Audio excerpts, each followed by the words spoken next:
And welcome to Union Presbyterian Church on this beautiful Sunday in the middle of the summer. Today we continue our series of Finding God in the Flames with probably the most famous flames, close to the most famous flames in the Bible, which would be the fiery furnace that we find in the book of Daniel. It's a story that has some surprising facets to it, things that I know I wasn't really focused in on or aware of in my prior encounters with the book of Daniel. So I am delighted to share them with you, and this is the day that the Lord has made. So let us rejoice and be glad in it.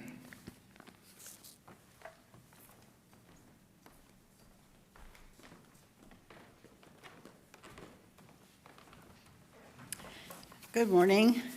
There are several announcements in the bulletin. Are there any additional announcements or explanations of the announcements? Chris. So this is not an announcement for the live stream or recording, but for those of us that are worshiping in here. Our first hymn, We Are Singing for the Lord is Our Light, has multiple verbs. It's a little bit like Mad Libs. Multiple verbs that we can put in the chorus each time. They are not in the written bulletin, but they are on the screens. So the first one is we're singing for the Lord is our light. Then the next time we sing the refrain, it's we are marching for the Lord is our light. We're dancing for the Lord is our light. We're praying for the Lord is our light. We're singing for the Lord is our light. I remembered them. By default, sing any ing verb that you want. Stressing may be a good one, worrying about that. But they will be on the screens. So when you get to the refrain, if you're looking in any other area, just know that the screen has the words. And thank you. Thank you. Anything else? Yes, Cindy. Pardon? Can you go to the mic? Sorry. All the way over here. There's snacks and drinks in Fellowship Hall after church. Okay. And you can sign up for the August 15th supper at 6 at Christopher's. And I added extra slots for Barbara Gannon's garden tour. We had filled all the lines, and so I put some more in. So if anybody thought that was a limit, that wasn't. It was just, there's more spots if people want to come. Anything else? Okay, then let us prepare our hearts and minds for the worship of the Lord. Me, Lord, and you know me. You have searched me, Lord, and you know me. You know when I sit and when I rise. You perceive my thoughts from afar. You discern my going out and my lying down. You are familiar with all my ways. You have searched me, Lord, and you know me. You have searched me, Lord, and you know me. Before a word is on my tongue, you, Lord, know it completely.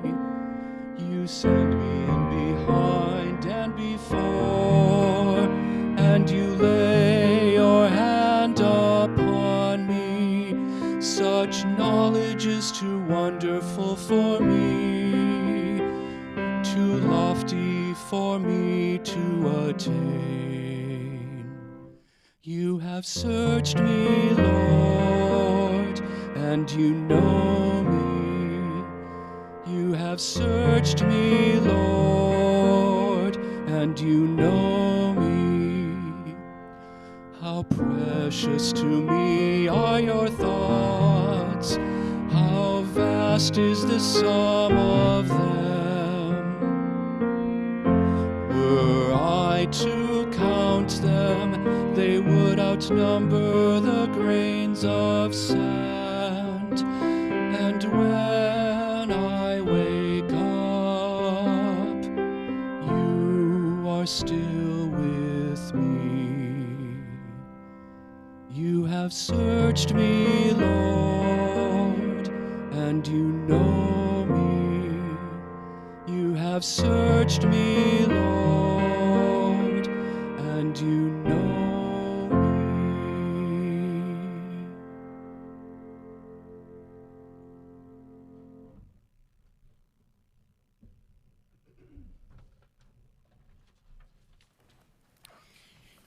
Please stand in body or spirit and join me in the call to worship.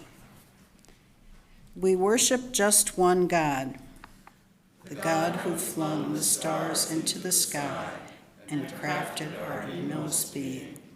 We worship just one God who rescues us from danger and deserves our every praise. We worship just one God, Creator, Christ, and fiery Spirit, now and forevermore.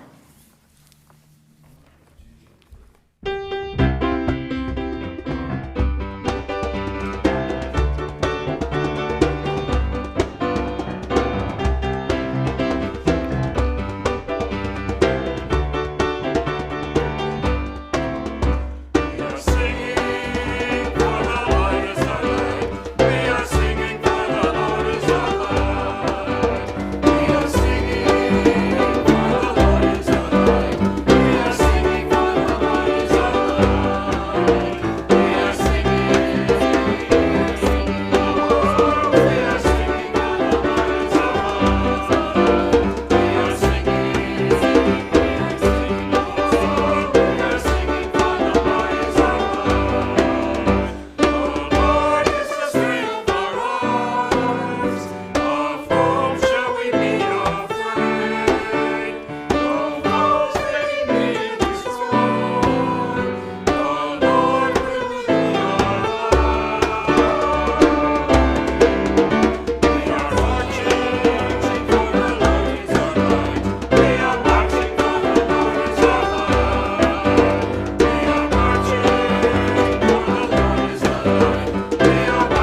Our God calls us to witness to the truth.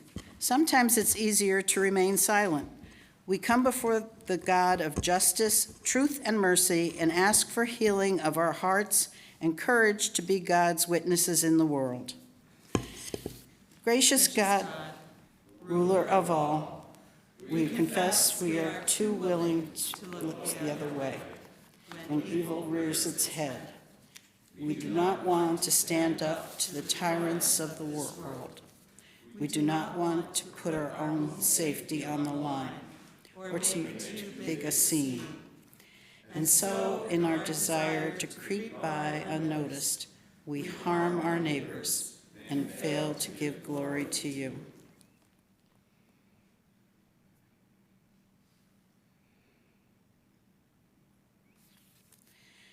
Strengthen us, Lord, that in ways small and large we might stand for your decrees of justice, truth, and love. In the name of Christ we pray. Amen. The Lord is kind and merciful, slow to anger, and filled with steadfast love. In the name of our brother, our Savior, our Lord Jesus Christ, we are forgiven, we are free. Alleluia. Amen.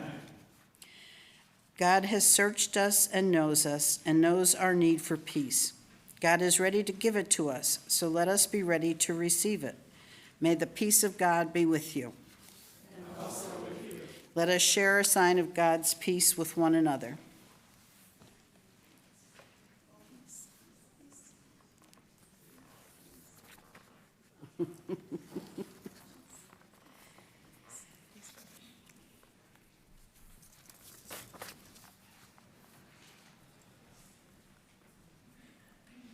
A reading from the book of Psalms, selected verses from Psalm 139, beginning at verse 1. O Lord, you have searched me out. O Lord, you have known me. You know my sitting down and my rising up. You discern my thoughts from afar. You trace my journeys and my resting places, and are acquainted with all my ways. Indeed, there is not a word on my lips, but you, O Lord, know it altogether. You encompass me behind and before, and lay your hand upon me. Such knowledge is too wonderful for me. It is so high that I cannot attain to it. Where can I go then from your spirit? Where can I flee from your presence? If I climb up to heaven, you are there. If I make the grave my bed, you are there also. If I take the wings of the morning and dwell in the utmost parts of the sea, even there your hand will lead me, and your right hand hold me fast.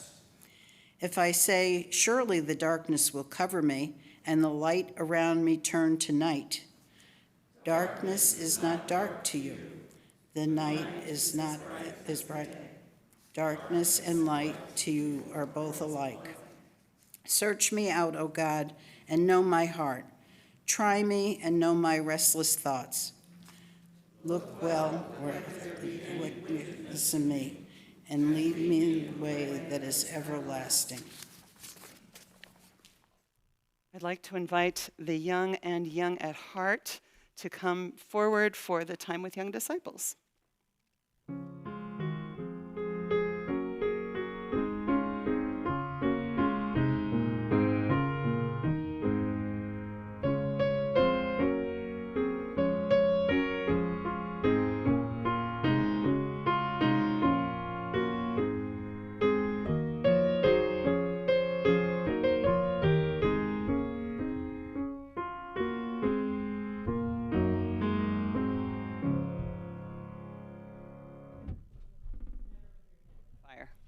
Okay? What I just did, it's only for pretend fires, okay? So no one, oh, hey, I knew there was somebody. Hi, so good to see you. So today we're going to read a story from the Old Testament, and I decided it might be a good time to talk a little bit about the history of the Old Testament in this sense.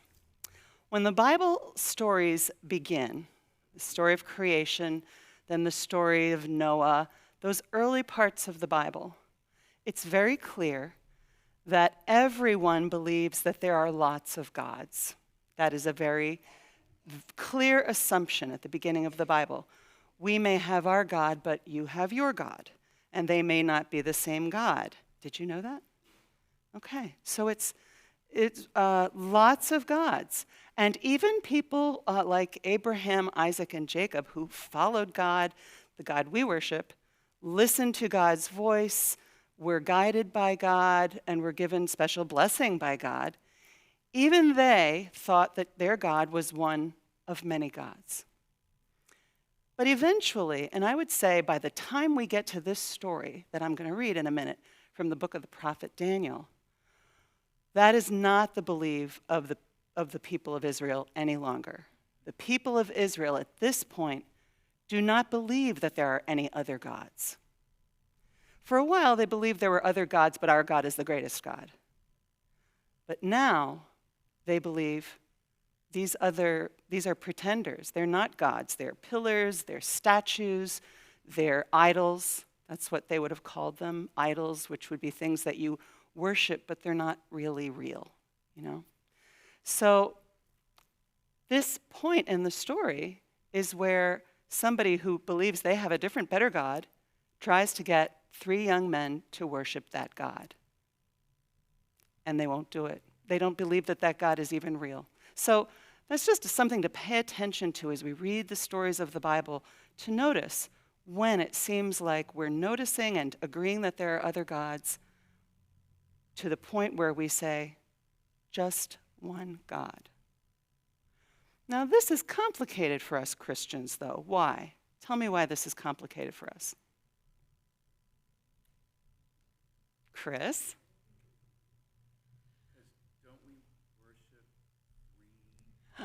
I'm so glad you asked that question. Don't we worship 3? We believe in one God who we experience in 3 different ways.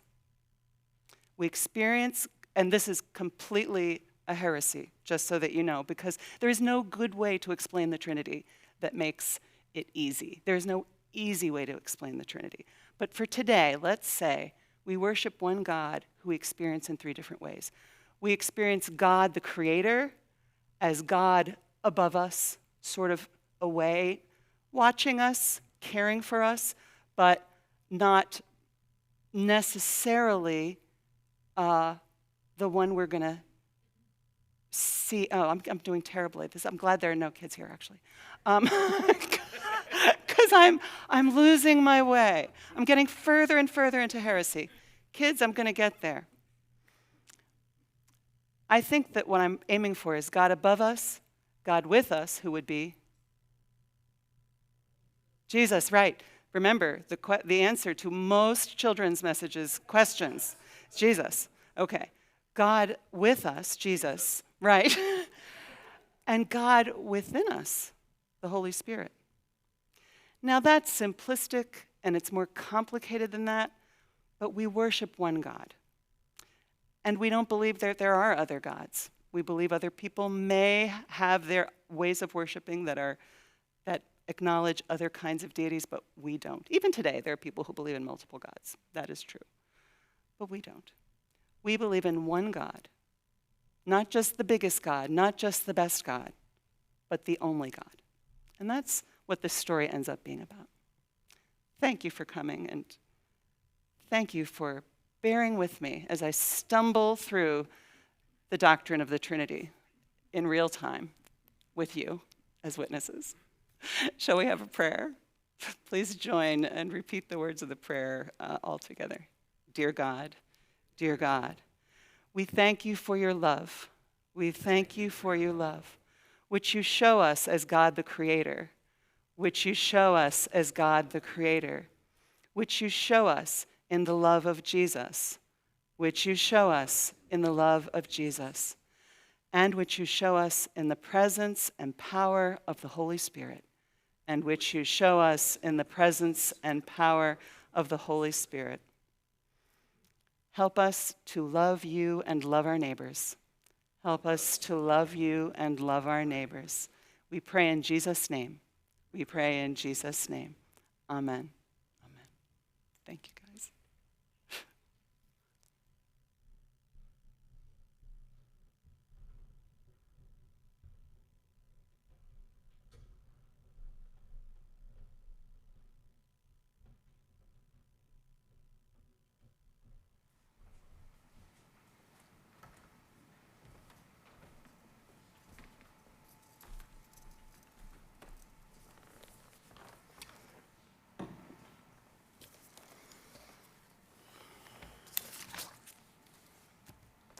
A reading from the book of the prophet Daniel, beginning at chapter 3, verse 14. Nebuchadnezzar said to them, "Is it true, O Shadrach, Meshach, and Abednego, that you do not serve my gods and you do not worship the golden statue that I have set up? Now, if you are ready, when you hear the sound of the horn, pipe, lyre, trigon, harp, and drum, and entire musical ensemble, you should fall down and worship the statue that I have made. But if you do not worship, you shall immediately be thrown into a furnace of blazing fire. And who is the God who will deliver you out of my hands?" Shadrach, Meshach, and Abednego answered the king, "O Nebuchadnezzar, we have no need to present a defense to you in this matter. If our God, whom we serve, is able to deliver us from the furnace of blazing fire and out of your hand, O king, let him deliver us. But if not, be it known to you, O king, that we will not serve your gods, and we will not worship the golden statue that you have set up." Then Nebuchadnezzar was so filled with rage against Shadrach, Meshach, and Abednego that his face was distorted. He ordered the furnace heated up 7 times more than was customary and ordered some of the strongest guards in his army to bind Shadrach, Meshach, and Abednego and to throw them into the furnace of blazing fire. So the men were bound, still wearing their tunics, their trousers, their hats, and their other garments. And they were thrown into the furnace of blazing fire. Because the king's command was urgent and the furnace was so overheated, the raging flames killed the men who lifted Shadrach, Meshach, and Abednego. But the 3, Shadrach, Meshach, and Abednego, fell down, bound, into the furnace of blazing fire. Then King Nebuchadnezzar was astonished and rose up quickly. He said to his counselors, was it not 3 men that we threw into the fire? Threw, bound into the fire. They answered the king, "True, O king." He replied, "But I see 4 men unbound, walking in the middle of the fire, and they are not hurt, and the 4th has the appearance of a god." Nebuchadnezzar then approached the door of the furnace of blazing fire and said, "Shadrach, Meshach, and Abednego, servants of the Most High God, come out, come here." So Shadrach, Meshach, and Abednego came out from the fire. And the satraps, the prefects, the governors, the king's counselors gathered together and saw that the fire had not had any power over the bodies of those men. The hair of their heads was not singed, their tunics were not scorched, and not even the smell of fire came from them. Holy wisdom, holy word. Thanks be to God.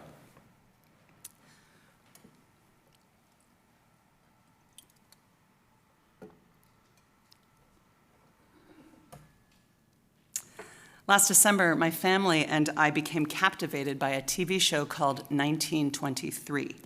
It's a spin-off of the popular show Yellowstone. Focusing on the Dutton family, 1923 tells the stories of settlers and ranchers in Montana just before the Great Depression, including stories of wars between ranchers and those who herded the sheep. It also tells stories of Native American children who were subject to the forced assimilation practices of the American Indian boarding schools. We see this unfold through the story of a young girl named Tiana Rainwater. The purpose of the schools was to teach these children that their native culture was wrong and disgusting, to civilize them by teaching them that their native culture was not the American way of life, forcing them to embrace the American way of life, forbidden to speak their native languages, told only to speak English, forbidden to use the names they had been given, and forced to take new Christian names. They were taught Western ways of address, behavior, and speech through the use of brutal corporal punishment. When Tiana fails to learn the lesson of the day, making soap, she is beaten. When she disagrees with her teachers, she is beaten. When she refuses to answer to her Christian name, she is beaten.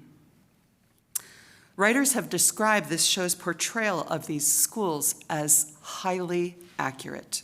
This is what happened. And this kind of forced assimilation falls into the category of what you would call cultural genocide. The desire to completely wipe out a people and their culture by making them disappear into the majority populace with no distinctions of their own customs, religion, or language. I bring this up because something similarly sinister is going on in our passage today in the book of Daniel. It is there, forced assimilation. The three young men whose names are repeated so many times in our text. Do you agree that I said their names many, many times? I did. They have been exiled to Babylon. The story is set in the time of the Babylonian exile, where their captors are trying their best to make their religion, their culture, and even their names disappear. Scholar Juliana Claessens writes, in the first chapter of the book of Daniel, we learn that the names of Shadrach, Meshach, and Abednego have been changed from their birth names, Hananiah, Mishael, and Azariah.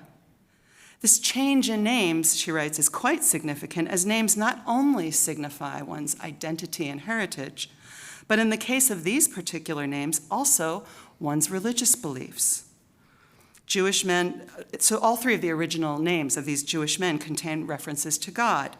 God is gracious in the case of Hananiah, who is like God in the case of Mishael, and God keeps him in the name Azariah. Now they've been given names that correspond to Babylonian religious practices, meaning inspired of the god Aku, that's Shadrach, belonging to the god Aku, that's Meshach, and servant of the god Nego, Abednego.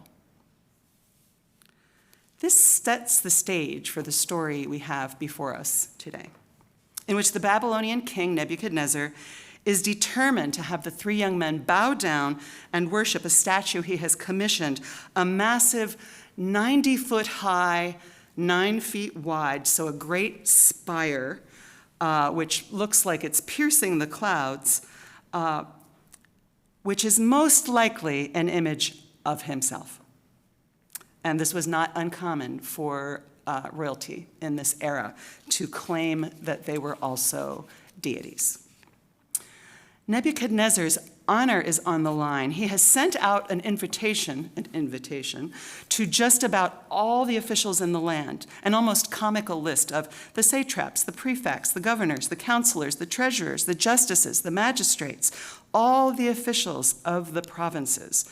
So all city halls are closed because everyone is in front of this ginormous statue, which they must bow to in order to satisfy the king's need for everyone to worship him. He is clear to all who are invited to bow down to the statue that refusal to do so means being burned alive in a furnace. All is carefully choreographed. The musical ensemble will begin to play, at which time all are to bow. And initially it seems like it went pretty well. But then some Chaldeans come forward to rat out the 3 young men who did not bow. So Nebuchadnezzar calls for them. He reissues the invitation to them, emphasizing that if they will not do this, at the end, they will burn, bow, or be burned. And at the end of this, he confidently asks them, rhetorical question, who is the God who will deliver you out of my hands? No such God, in his opinion. The young men reply to the king with such calm, such a lack of panic or anxiety. It's fascinating, and it's not that they are sure God will save them from the fire. They make that very clear. They admit they hope for God's deliverance, but the threat of burning will not change their minds, even if their God does not appear. Their confidence is not in a God who saves through showy miracles, but in the God their Hebrew names describe, a God who is gracious, a God who is unlike any other, a God who will guard them and keep them, even if their bodies should perish. Nebuchadnezzar goes a little bonkers at their refusal. He cannot fathom it. Apparently, his fury contorts his face into something probably like a gruesome mask. He tells his servants to crank up the fire 7 times the usual heat, and as a result, the servants who bind the men up and throw them in are themselves killed instantly. But not the 3 men, and the king is the witness. And the king gives testimony to what he sees in the furnace. He speaks to his counselors. Was it not true? Was it not 3 men that we threw bound into the fire? And they answered the king, true, O king. He replied, but I see 4 men unbound, walking in the middle of the fire, and they are not hurt. And the 4th has the appearance of a god. The king immediately calls to the men to come out of the fire. Not only does he call to them, he calls invoking their God, invoking their allegiance. Shadrach, Meshach, and Abednego, servants of the Most High God, he calls out. Come here. Nebuchadnezzar has answered his own question. Who is the God who will deliver them? The Most High God, the God they worship. Their God, the God who has been hidden behind their new Babylonian names. The men come out, they are fine. They don't even smell like they were sitting near a campfire. They are utterly untouched by the fiery furnace. In fact, also, but for their names, they're utterly untouched by the king's attempts to disappear their culture through forced assimilation. Think of the groups being talked about in the news these days, all the groups that are being made illegal in certain states, the profiles of the people who it seems like they're attempting to wipe out, make illegal, make no more. Drag queens, trans people. When this happens, it's always couched in some terms about how dangerous these people are.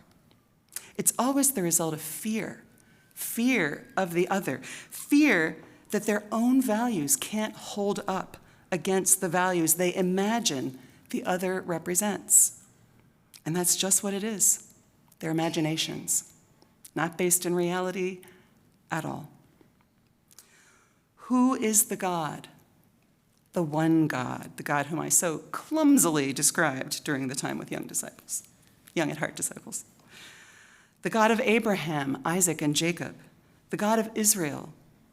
Sometimes God does something really splashy, really attention-getting. The fiery furnace is one of those moments. But even when God doesn't do the splashy thing, when we suspect our prayers aren't being answered as we had hoped, when we are too befuddled or heartbroken to even figure out how to pray, God is still with us, walking with us through the fire. In my work with the Commission on Ministry for the Presbytery, occasionally I have opportunities to talk with churches, to be present with them when they're going through difficult times. And sometimes in the midst of a tough conversation, some unbelievably beautiful wisdom will spring forth from someone who has so far not said a word, someone who's just been listening. I once heard a man, after listening to anguished descriptions of the rough patch the congregation was going through, he suddenly spoke up for the first time in the meeting. He said, "Remember, when the 3 men were in the fiery furnace, there was a 4th man in there with them. We're not alone in this. God is with us." And you could feel the tension in the room kind of dissipate. That man changed the conversation by remembering this story, probably from childhood. God is with us, and we aren't always aware of that fact. The biggest heartbreaks and tragedies often seem to come with a kind of inner mechanism that shorts out our ability to connect. We may forget to pray. We may forget how to pray. But God is with us, nonetheless.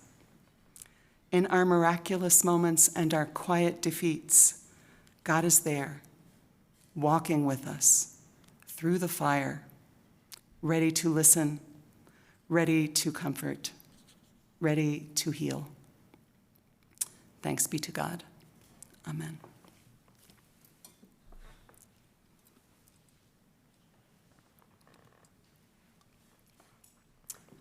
Please rise in body or in spirit and join me in our affirmation of faith from the Iona community in Scotland.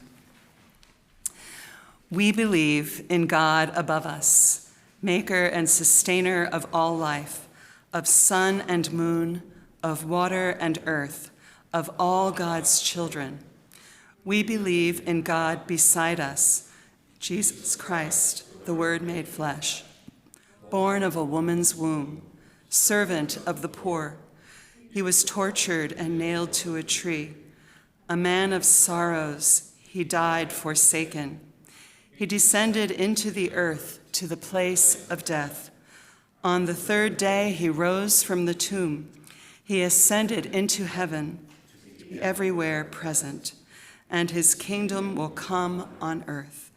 We believe in God within us, the Holy Spirit of Pentecostal fire, life-giving breath of the church, spirit of healing and forgiveness, source of resurrection and of life everlasting. Amen.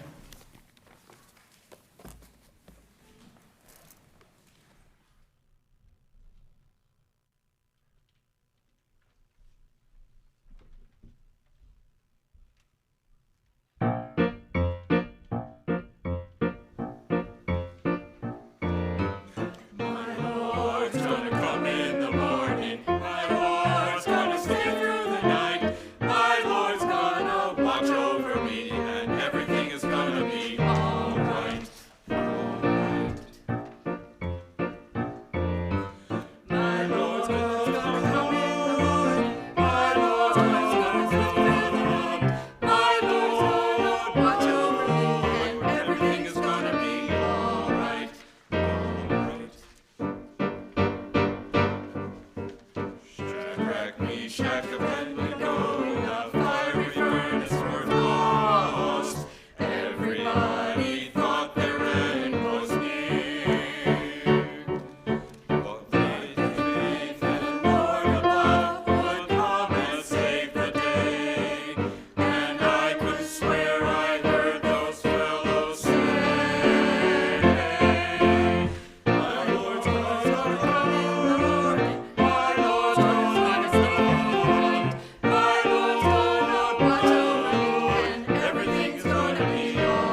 again.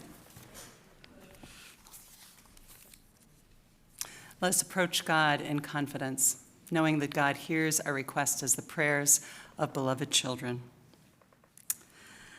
Satisfy us with your steadfast love in the morning, O God, and we will live this day in joy and praise. Eternal God, we rejoice this morning in the gift of life which we have received by your grace and the new life you give to us in Jesus Christ. Especially we thank you for ministries of compassion, witness, and service, for those who make and grow the things we need, for the communities in which we live, for strength and abilities to serve you today, for indications of your love at work in the world, for your presence with us in every moment and circumstance, even in the fires of conflict, anger, and fear. We thank you, too, that we can share the joys of the First Presbyterian Union Church of Owego, who held a leadership retreat here in our building yesterday. Of Mark Delap, whose birthday we celebrate this weekend, and who has a good plan for repair and healing. Carlene, whose surgery is scheduled at last. For the 49th anniversary of Missy and Larry Getz. For Barb's mom, Margaret, and her wonderful healing following her fall. For the joy of real friends who respond when you are in need. For the joy of healing and the joy of finding community. For the joy of a choir that keeps showing up and sharing their joy and talent with us. And now, God, we thank you in the silence of our hearts for the blessings we have experienced this week.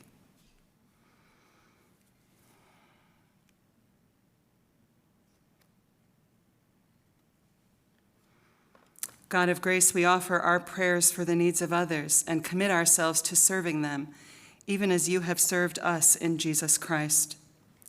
Especially we pray for the church all around the world, for the people in war-torn countries, especially Ukraine, Ethiopia, and Cameroon, for the conservation of water, soil, and air, for those closest to us in this community, for friends and relatives who are far away, for friends and relatives in need of your healing touch, especially Mark D., Carlene, Riley W., Barb F., for all the young people serving in our armed forces, especially for the grandson of the Mosleys, who with his wife is expecting their second great-grandchild. We pray, God, for the judgment to know and do what is right. And let us pray for the deepest needs and desires of our hearts now in silence.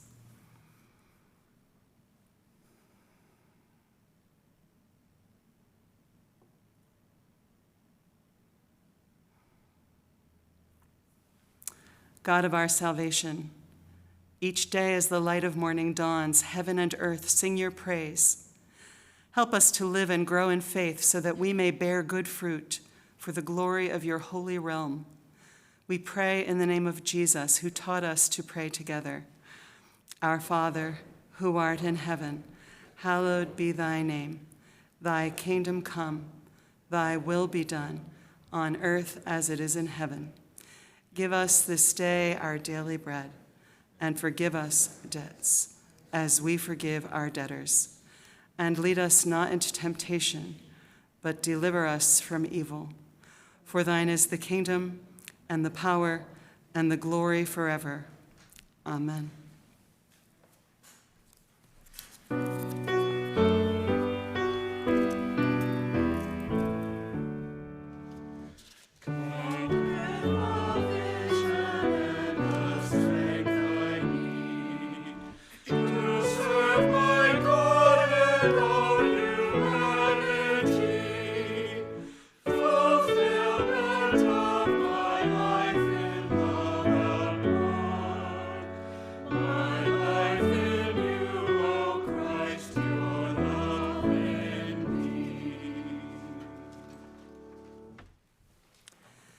The stories of Scripture show us examples of faith that seem impossible to match in our own lives.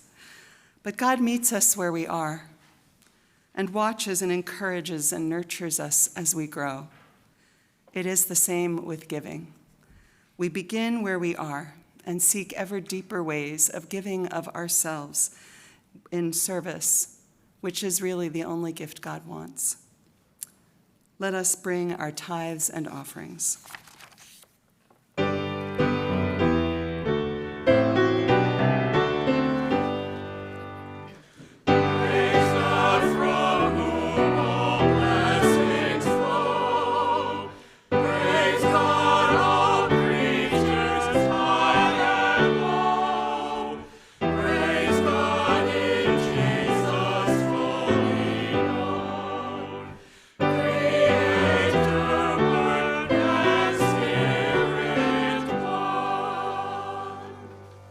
Let us pray.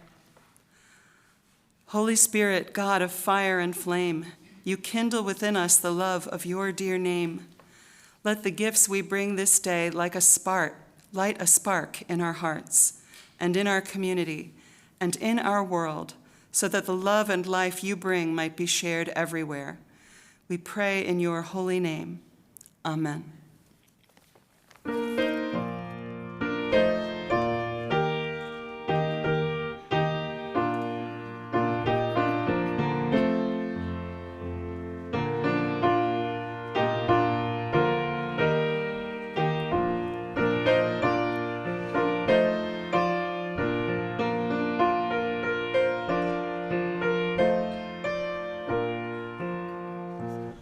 Let all the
beautiful world of the God we serve, the God who walks with us through the flame of the troubles of our lives and delivers us.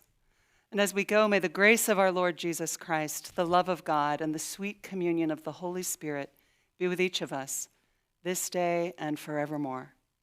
Amen.